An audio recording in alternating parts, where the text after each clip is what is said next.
A very good afternoon. Uh, a short while ago, we issued a press release expressing our very strong condemnation to the shooting incident in Washington, D.C., reportedly involving an Afghan national. Our thoughts and prayers are with the departed soldier, and we wish the injured a swift and complete recovery. We also extend heartfelt sympathies to the families affected, as well as to the government and the people of the United States. This targeted attack was undoubtedly an act of terrorism and a heinous assault on the US soil. For the past 2 decades, Pakistan has endured countless similar terrorist incidents with clear linkages from Afghanistan. This incident signifies the challenges posed by transnational terrorism and underscores the need for enhanced global cooperation to confront this menace.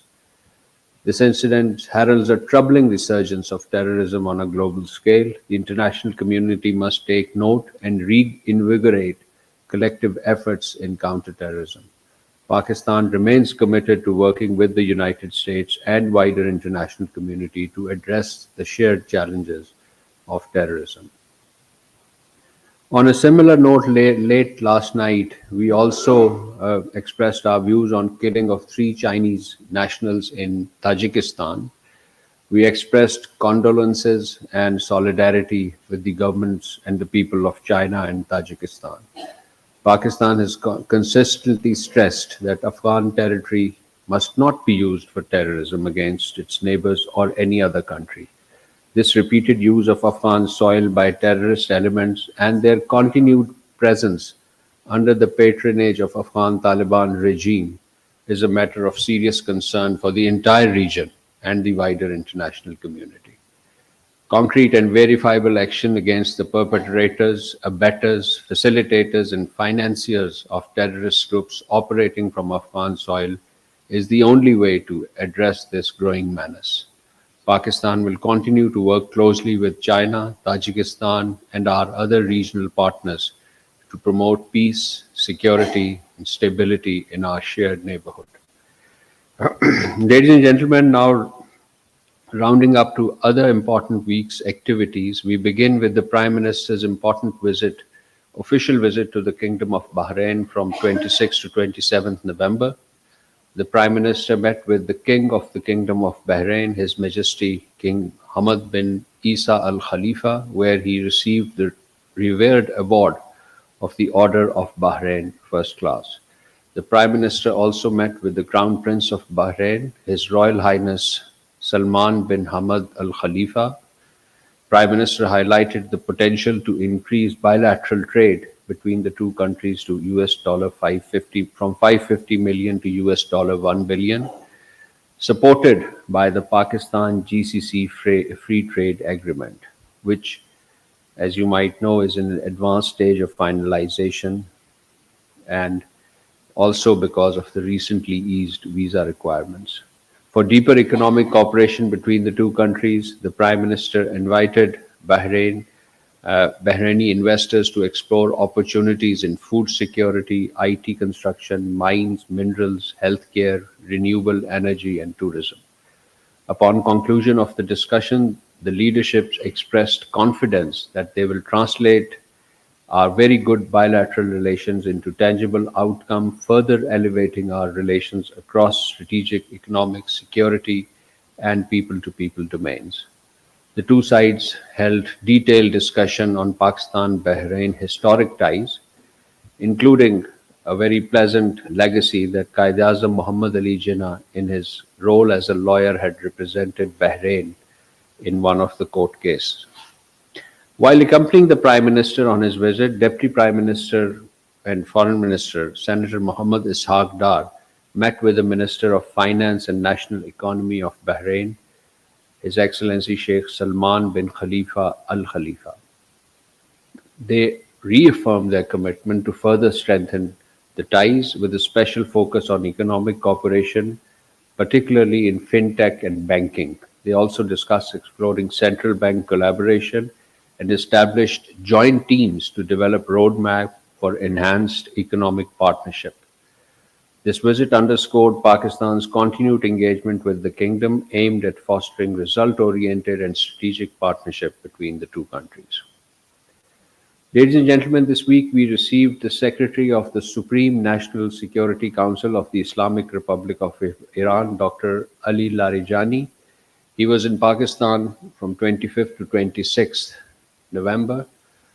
He held formal dialogue, delegation level talks with the National Security Advisor, Lieutenant General Muhammad Asim Malik. He called on the President, the Prime Minister, the Speaker, the Deputy Prime Minister and the Foreign Minister, and the Chief of the Army Staff. In these interactions, the two sides discussed a wide range of areas including political engagement, trade, economy, counterterrorism, border security, regional connectivity, and cultural and people-to-people contact. Both sides agreed to deepen ties in a manner that promotes mutual prosperity and contribute to regional peace and stability.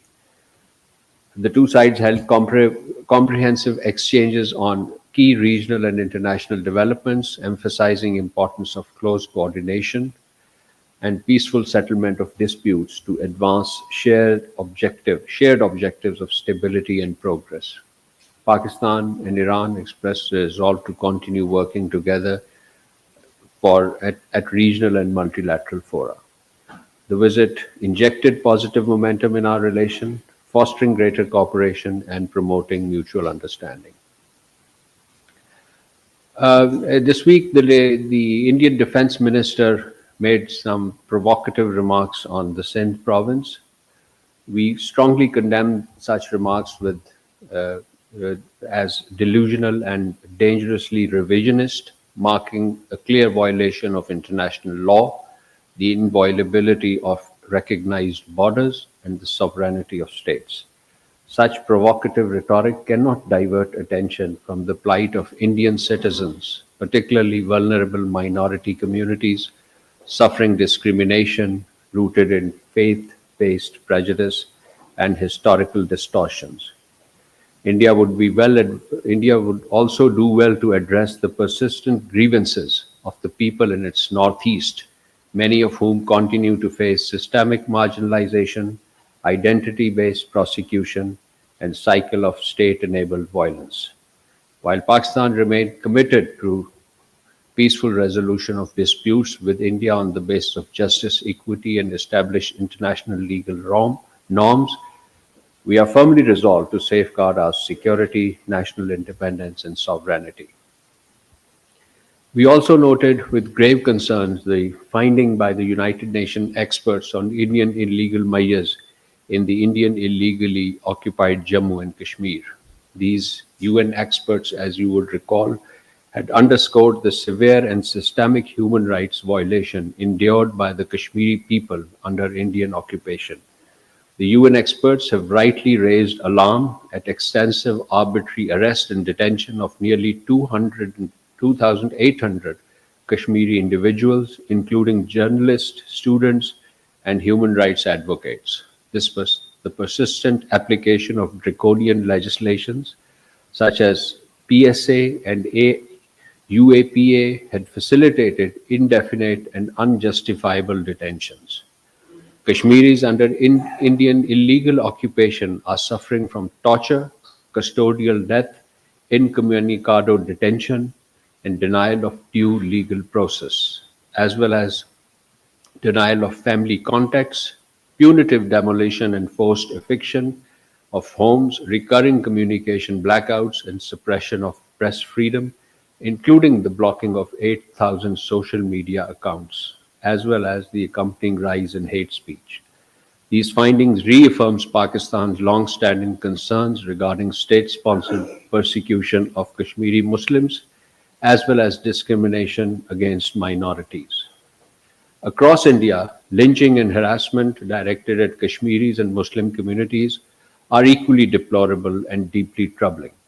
Pakistan calls upon India to cease its coercive measures and to unconditionally release all those arbitrarily detained or arrested in Indian illegally occupied Jammu and Kashmir. We further urge India to take concrete steps to end the prosecution of all religious minorities, particularly Muslims, Christians, and others. Pakistan reiterates its commitment to peaceful and just and enduring resolution of the Jammu and Kashmir dispute in accordance with the UN resolutions and the aspirations of the Kashmiri people. We will continue to extend our moral, political, and diplomatic support to the Kashmiri people in their just struggle against foreign occupation and for the right to self-determination. Ladies and gentlemen, we also have noted with deep concern the flag hoisting at the so-called Ram Temple, constructed on the site of the historic Babri Mosque in Ayodhya. With centuries, the Babri Mosque, a centuries old place of worship, was demolished on 6 December 1992 by extremist mobs inspired by fascist ideologies. The subsequent judicial process in India, which acquitted those responsible and permitted construction of a temple on the demolished mosque site, speak volume about the Indian state's discriminatory approach towards minorities. Pakistan calls on the international community to take cognizance of the rising Islamophobia, hate speech, and hate-motivated attacks in India. The United Nations and other international bodies must play a constructive role in safeguarding Islamic heritage and ensuring protection of the religious and cultural sites of all minorities. Ladies and gentlemen, this week we also witnessed attacks by Israeli forces in Gaza.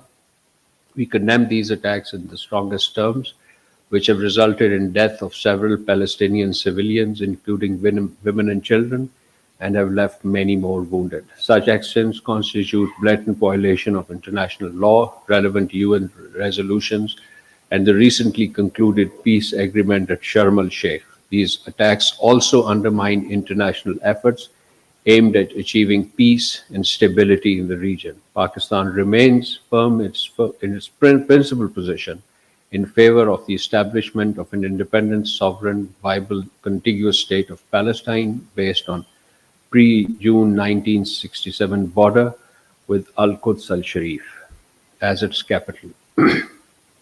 And finally, ladies and gentlemen, Pakistan has been re-elected to the Executive Council of the Organization of the Prohibition of Chemical Weapons, OPCW, for the term 26-28. Election of this body were held at the OPCW in The Hague, Netherlands this week. Being an active member of the OPCW, Pakistan has previously served on the Executive Council since ratification of the Chemical Weapons Convention in 1997. We have contributed constructively towards the fulfillment of the objectives of the Chemical Weapons Convention and regularly host OPCW routine inspection at our relevant facilities. The re-election of Pakistan to the Executive Council is a testament to Pakistan's positive role within the organization and the confidence of the member states in our ability to provide effective leadership and impetus to the work of the OPCW. Thank you very much, and I now open the floor for question